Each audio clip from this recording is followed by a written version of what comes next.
અમદાવાદમાં MBBS, BDS, BSc, nursing અને અન્ય મેડિકલ કોર્સિસમાં નીટ પરીક્ષા યોજાશે। બપોરે 2 થી 5 વાગ્યા સુધી ચાલનારી આ પરીક્ષામાં દેશભરના અંદાજે 22 લાખ વિદ્યાર્થીઓ ભાગ લેશે।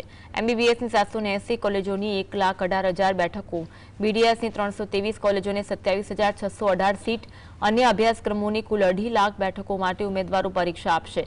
ઉમેદવારોએ સવારે 11 થી બપોરે 1:30 વાગ્યા સુધી પરીક્ષા કેન્દ્રમાં પ્રવેશ મેળવવો ફરજિયાત હતો। પરીક્ષામાં સુરક્ષિત અને વ્યવસ્થિત આયોજન માટે વહીવટી તંત્ર સજ્જ જોવા મળ્યું।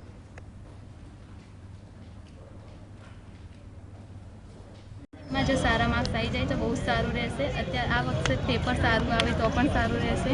આ વખતે 720 માંથી 600 માર્ક્સ લાવવા બહુ જરૂરી છે, કેમ કે ગવર્મેન્ટમાં એડમિશન લેવા માટે 600 માર્ક્સ તો જોઈએ જ છે। આપણે જો સારી મેડિકલ કોલેજમાં એડમિશન મળે તો બહુ સારું રહેશે।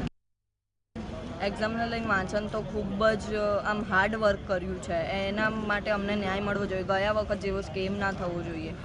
મનમાં તો બહુ જ ડર લાગે છે કે જો ગયા વર્ષ જેવું થયું તો અમે લોકો જે મહેનત કરીને જાગીને અમે જે મહેનત કરી છે અમારા ઉપર પાણી પડશે, અમને અન્યાય મળશે। કેટલો સ્કોર કરવાનો વિચાર કર્યો છે? શું કરશો? 720 માંથી 600 જેટલા તો આવવા જ જોઈએ।